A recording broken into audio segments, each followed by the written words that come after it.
For today's video, with Tolkien's quote, I decided to read a letter from him about being asked, what is the purpose of life? This is dated May 1969, and it's a letter from Tolkien addressing this very question.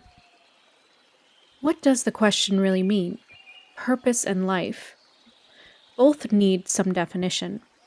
Is it a purely human and moral question, or does it refer to the universe? It might mean, how ought I to try and use the lifespan allowed to me? Or, what purpose/design do living things serve by being alive? The first question, however, will find an answer, if any, only after the second has been considered. I think that the questions about purpose are only really useful when they refer to the conscious purposes or objects of human beings, or to the uses of things they design and make. As for other things, their value resides in themselves. They are. They would exist, even if we did not. But since we do exist, one of their functions is to be contemplated by us. If we go up the scale of being to other living things, such as, say, some small plant, it presents shape and organization, a pattern recognizable with variation in its kin and offspring. And that is deeply interesting, because these things are other, and we did not make them, and they seem to proceed from a fountain of invention incalculably richer than our own. Human curiosity soon asks the question, how? In what way did this come to be? And since recognizable pattern suggests design, may proceed to why. But why, in this sense, implying reasons and motives, can only refer to a mind. Only a mind can have a purpose in any way or degree akin to human purposes.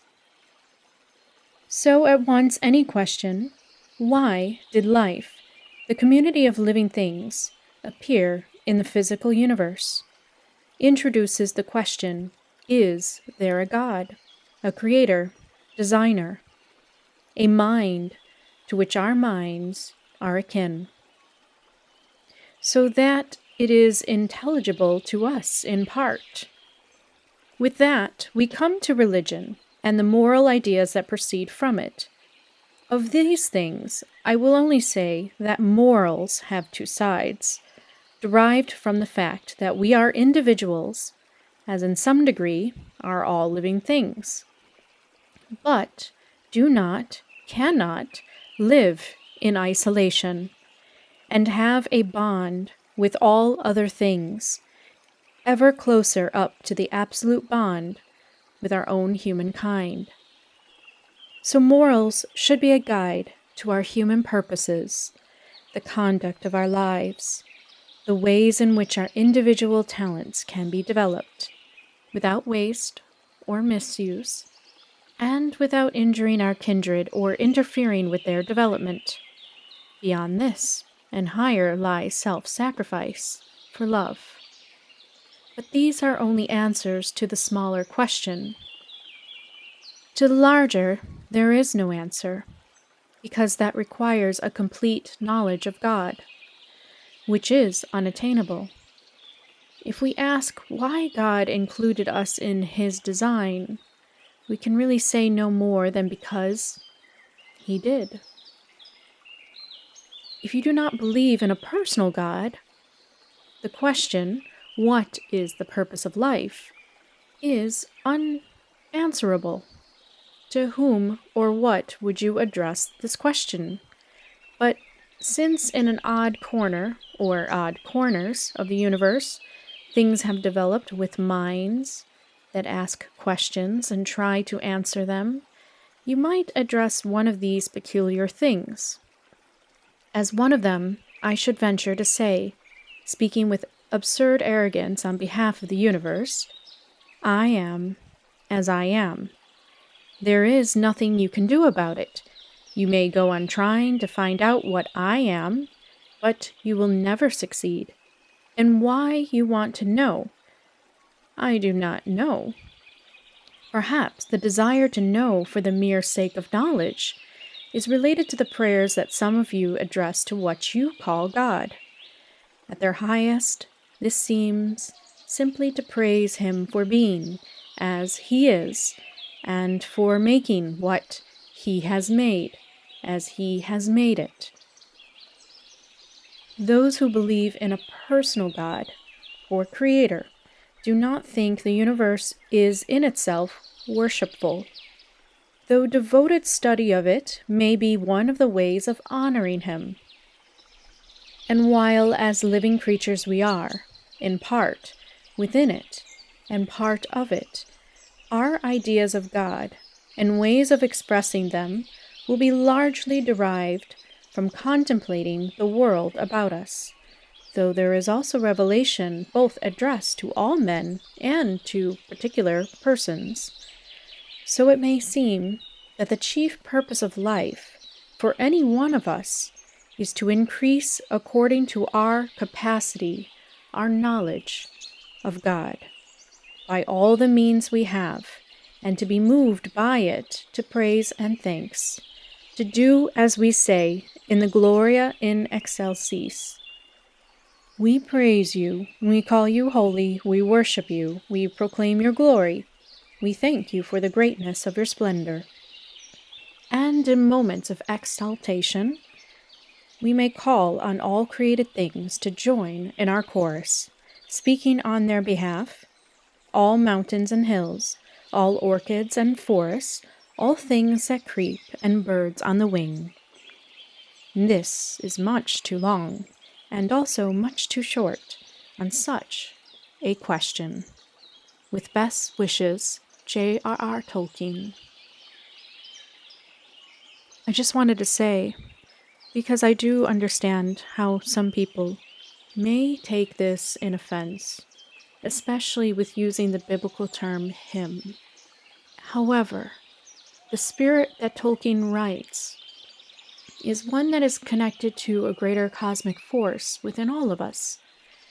And so it is not in order to separate or to claim one thing about God or another, but in fact, Tolkien allows the freedom to discover and says that really the purpose of life is to ask all the questions, to discover within, to reach the I am that is connected to what you believe has created this universe, to find yourself once again within this divine spirit of creation. To me, this is liberating. Not quite Gnostic in know thyself is to know God, but similar in the idea that the closer you get to understanding yourself deeply, life and nature on a deeper level, and looking at your fellow beings with curiosity and to go deeper into the hearts and souls of them, there you may find the source that we are all connected to, which some call God, some call the Great Spirit, some call Source. It does not matter what you call this. It is undeniable that we will leave from this earth and return back to the source of which we came from. Whether you think it is just strictly consciousness, or there is something that is life, an entity that is responsible for creating all this.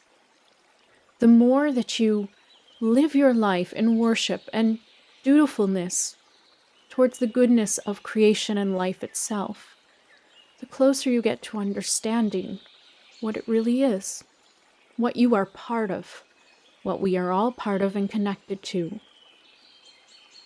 And so while mankind awakens and reaches for this place of godhood, the golden age of mankind, with their evolution of spirit and mind, it's important to remember the unity, the greater collaboration and connectivity that all souls share.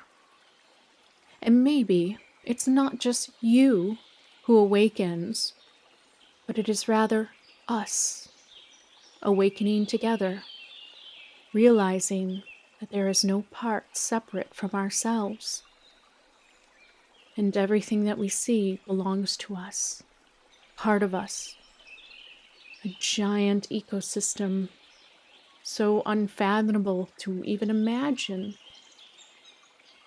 but it's reflected in nature. The way that every being in nature, every plant, every single part of nature exists for each other. This may be what Tolkien was hinting at with his idea of recognizing the beauty in nature, recognizing the connectivity that all nature has, and then seeing it as friendship and love in your fellow beings, which will, undoubtedly so, bring you to the true realization that we all belong to each other. We are one. Though we have individual journeys, there's a fractal of the universe. There's a larger picture that gets just magnified through you. It is the microcosm of the macrocosm that we see. This is the meaning of Tolkien's letter to me. Truly beautiful, although I myself am not exactly part of his religion. I can understand the deeper meaning behind it, and how Tolkien used his life to increase awareness of the goodness of creation that we enjoy so much in his stories. It is with this divine love that we can recognize and give thanks, and in doing so, we open our eyes to the greater love within. My hope is that as humanity awakens, they will spend the rest of their time exploring what this really means with each other, with the animals, with nature all around, to be connected by love, by life itself.